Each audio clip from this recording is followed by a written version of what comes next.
Nightmare Circus, the haunting of Leticia and Stanley by the evil clowns. Stanley and Leticia had always been fascinated by the art of clowning. They loved the bright colors, the exaggerated features, and the non-stop laughter that came with the performances. So, when they heard about a secretive and exclusive clown club that only met once a year, they jumped at the chance to join.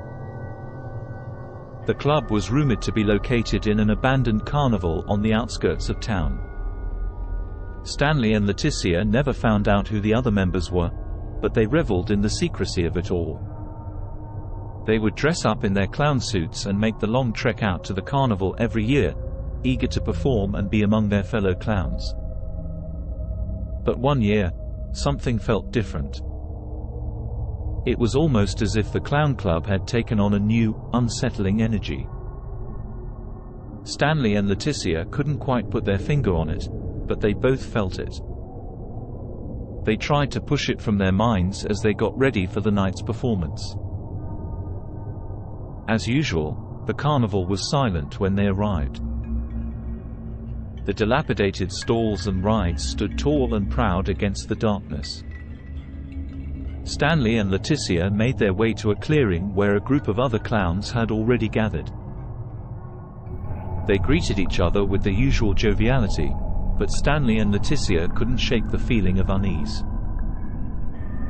Then, something happened that shook them to their core. A single, solitary clown appeared from the darkness at the edge of the clearing. He was unlike any other clown they had ever seen. His outfit was faded and tattered, and his makeup was smeared and distorted. But there was something more than that. Something sickeningly chilling. The clown walked towards them, his movements slow and deliberate. Stanley and Leticia held their breath as the clown reached into his pocket and pulled out a small, old-fashioned box. He lifted the lid and revealed a set of knives, each one sharper than the last.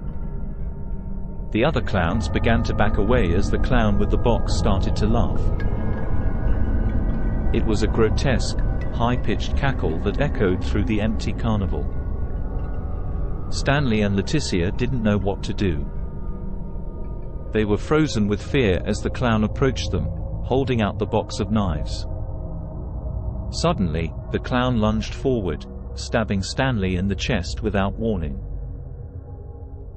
Leticia screamed, watching as Stanley fell to the ground, gasping for air. The other clowns had fled, leaving the two of them alone with the crazed clown. Leticia ran, but the clown was too fast. He caught up to her, pinning her to the ground with his weight. He raised one of the knives and brought it down with force. Leticia's screams echoed through the carnival as the clown continued his merciless attack. The next morning, a jogger found the abandoned carnival and called the police. When they arrived, they found the bodies of Stanley and Leticia. They were surrounded by clowns of all shapes and sizes, their distorted features taunting the investigators with their inherent creepiness. But the clown with the box of knives was never found.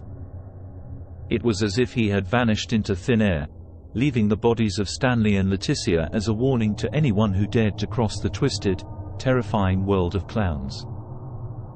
The tragic events of that night would haunt the town for years to come. People would whisper stories of the clown club and their mysterious meetings in the abandoned carnival. Kids would dare each other to explore the haunted amusement park, always returning with stories of spooky sightings and strange noises. But the truth was far worse than anyone could have imagined. The members of the clown club had been consumed by their obsession with clowns, twisting and distorting the happy-go-lucky image into something dark and deadly. And the clown with the box of knives was still out there, waiting for his next unsuspicious victims.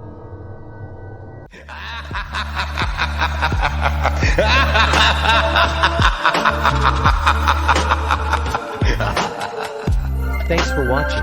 If you enjoyed the video, leave a like and tell us what you think in the comments. And of course, don't forget to subscribe.